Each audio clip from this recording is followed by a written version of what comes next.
everyone. Good morning. Welcome to our symposium. Hopefully you're getting settled in, figuring out how Hopin works, making your way here to the main stage. I'm going to go ahead and get us started. It is 9 o'clock here Mountain Time. I know we have folks joining us from all over the country. We have folks from New Zealand who got up early this morning, so kudos to you. You won that award.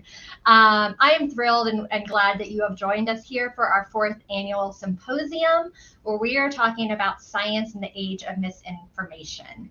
I'm Kristen Uhlenbrock. I'm the director at the Institute for Science and Policy. Some of you probably know me. For those of you who don't know me, I'm so glad that you've joined us here this morning.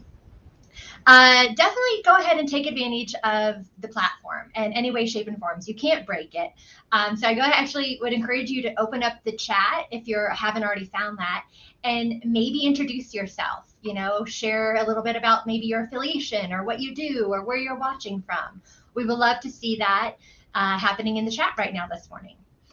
There are a few people I want to acknowledge and thank. We all know this takes a village to put together. I'm not going to be able to thank everyone, but there are some key people I want to acknowledge this morning. A huge thank you, of course, to my Institute teammates and colleagues, Trent and Nicole and Kate and George, who you'll hear from in here in just a minute, as well as our steering committee who make this whole possible, who really help some of the brains behind how do we bring these topics together. So thank you to Sundari Kraft, Taman Osborne-Roberts, Kathleen Stacks, Seth Terry, and Davi Wilson. I also want to give a knowledge and shout out and thanks to Joni Burleson and Jim Mulligan. They are our sponsors for the 2nd year in a row for our symposium. So huge thank you to Joni and Jim. Let me do a few housekeeping items. So the full agenda for today can be found on the Institute Symposium website if you want to open that in a different tab, or anytime you pop into the reception room, you can see the full agenda for what's going on today, all the speakers, all the topics. We're going to be right here on this main stage for all of today's discussion. So just as long as you can get here, you can watch and engage in today's conversation. We will be taking breaks between every talk. So we hopefully you take that break and step away from your computer, get a coffee, that sort of thing. If you do get a chance and didn't perhaps this morning to engage in the virtual networking, we encourage you to come back. It'll be 3 p.m. Mountain Time. Do the math on where that is today. And we'll have that networking session open for you all to connect with someone who maybe you know or don't know, because it randomly assigns you. So we encourage you to stay in at the end of today's conference if you want to do some virtual networking. If you haven't had a chance, we do have a great expo hall, perhaps during one of those breaks or when we break for a half hour for lunch. There's some great resources down there that all of our speakers curated. So you can go check that out. We've got a link to our new podcast.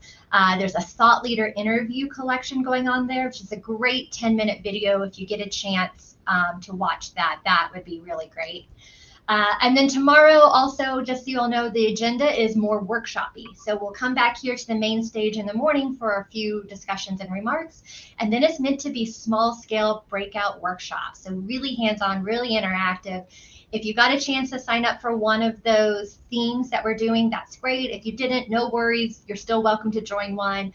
We're going to be talking case studies around misinformation, and then we're going to be talking about tips and tools and resources, and in essence, how do we kind of build this network, in essence, of resources that you all help us create to kind of tackle some of these challenges that we've seen.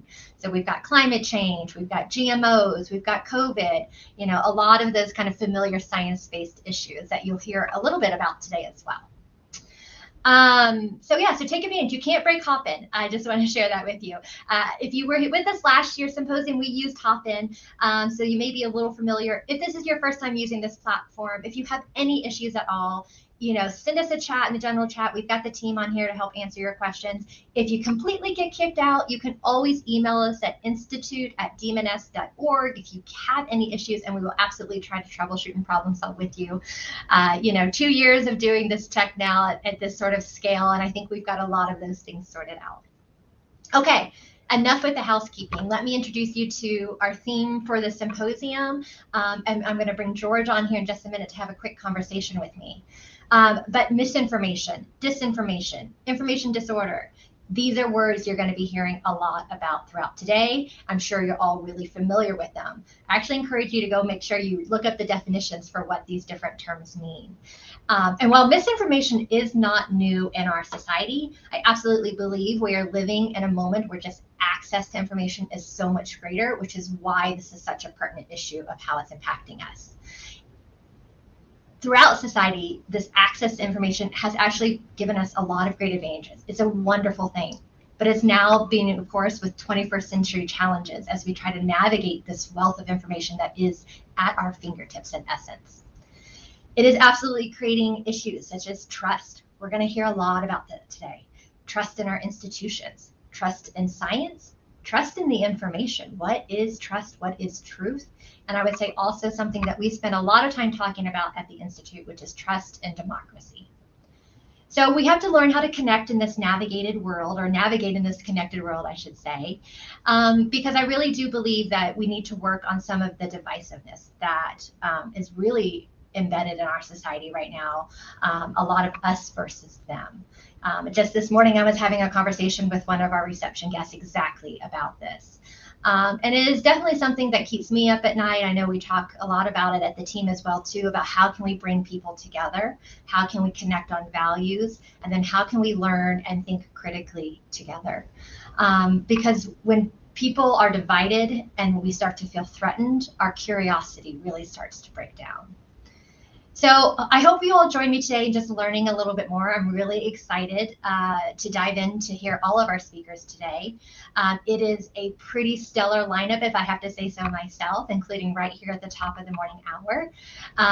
And it'll be all day. You're just going to hear a lot of great thoughts. We're going to talk about the psychology. We're going to talk about the technology. We're going to talk about tools. We're going to talk about policy.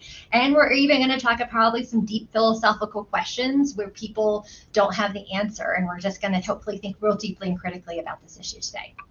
So welcome to our fourth annual symposium. I would love to have George Sparks join me here on the stage. For those of you who know, George is the president and CEO of the Denver Museum of Nature and Science. He is also the founder of the Institute for Science and Policy. And it brings me tremendous joy just to work with George every single day. So I'm really grateful always for his motivation to do good and for his visionary leadership. So good morning, George. Thank you so much for joining me this morning. How are you? Good morning, Kristen. I'm doing great. And congratulations to you and the whole team for putting this on. Thank you so much. So George and I are just going to have a quick conversation. I want to hear some of George's thoughts on this issue before we head into our keynote speaker. So George, we spend a lot of time talking about this, right? But, I wanted to see if you had any thoughts on, do you think misinformation, disinformation, do you think this is a wicked societal problem? Yeah, you and I've talked a lot about this, and I've pondered it quite a bit. And rather than calling it a wicked problem, I think I'd call it a characteristic of the system.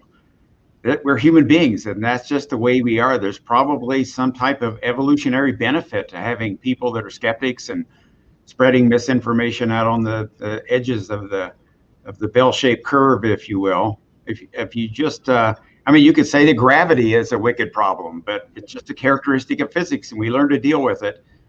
And I think we need to approach this in the same way. Because you can overcome it to some degree, and you probably should respect it to some degree as well. Yeah. And so, this isn't solvable, right? You know what I mean? There are things that we can do, right, to mitigate, but it's not really solvable, right? That's right. You just live with it. And so, George, I think, we've also spoken about this, and I mentioned this in just a few of my remarks there, that, this isn't new. False information, misinformation, propaganda, there's a lot of terms, because there isn't one size catch all. There's nuance to this, right? There's actually sometimes a lot of truthful information just shared in a certain way. This is not new, right? And so I'm wondering some of your thoughts on thinking about, any experiences in your life and what you've witnessed and perhaps where we are now in 2021. What's your thoughts around that? So when the pandemic first happened, I thought, wow, this will be the first time when we as Americans can really come together and pull in one direction and all have the same goal here. And pretty quickly, it became apparent that was not going to happen. And so I remember back when in 1954, when I was 6 years old, and we all lined up to take the polio shot. And I thought, wow, everybody really was of one mind back then. And then yesterday on that curated fount of knowledge, Twitter, up popped this flyer from the New York City Board of Health that talked about how if you took the Salk vaccine, you were going to die, and it had all these examples of kids that were dying, and it should not be licensed, and any public official that approved this should be removed from office. And if you took out the word polio and put the word COVID in, it's exactly the same thing that we're doing today. And in fact, vaccination, pushback started in 1721 when Cotton Mather in Boston suggested that people might want to inoculate themselves against smallpox by rubbing pus into an open sore. And somebody threw a bomb in his house and told him that this was unnatural, against God's will. So it's been with us forever. Yeah. And then do you think in the 2021, the year we're in, with Twitter, with the social media world, with Facebook, with, where we get our information, right? The challenge of what we are talking about, I think, a lot today, which is the challenge of what is truthful and what is factful, and how do we live in this information saturated world. So what sort of thoughts do you have about the impact of all of this information that is at our fingertips? It's having an impact for sure, right? It's definitely always had an impact. I think the impact, as we are potentially witnessing it right now, is of greater proportion and magnitude. We've talked about its potential threats on just the state of science, and which is all about today, and democracy and trust in institutions. What are your thoughts as it relates to the impact of misinformation? Well, I think today the velocity and volume of information is orders of magnitude more than it was in 1954. There were only a few newspapers, and maybe you went to your church and you talked to somebody there, but it wasn't an inundation like it is today. And I think you hit on the key thing, and that's trust. It's trust in institutions, it's trust in each other. And as an institution, our goal is that we have to assiduously always be as open and as honest as we possibly can. And when we screw up, acknowledge that and continue to keep that high level of trust. That's really the only currency we have in today's age is trust. If we have that, then we'll be effective. If we don't, we won't. And with each other, it's all about relationships. If we treat each other with empathy and respect and curiosity, try to understand other people's positions on these things, I think we have a shot at it. But it's up to us each individually and up to each institution to create that trust and to maintain it. Well said. I'd also say there's probably a little bit of the humility in this, right? We will hear about this today, and there is no us versus them, and we all make mistakes, right? And so I think having a little bit of humility, particularly, about being right and wrong, is probably going to go a long way in helping us with this. Yeah, I've heard this phrase, self-righteous clarity. I think that's one of the most dangerous things we can have, especially if you don't have any curiosity or empathy. If you believe you're always right, that doom is near when that's the case. Absolutely. George, you're queuing us up well for Lee, but I'm curious, anything you're hoping and hopeful for today to hear about, to learn? What's your expectations for today? Well, I think we have some great speakers, and I hope to learn some new techniques on how to engage people, how to create institutions and processes that create trust and maintain it. So I'm as excited as anybody to hear our speakers today. Awesome. Me too. Thank you, George. It's always a pleasure to talk with you virtually, even though I know I get to do it in person a lot. So thank you for being here this morning with us and for sharing some of your words of wisdom. I always appreciate it. Yeah, my pleasure. Good luck today, Kristen. Thanks, George.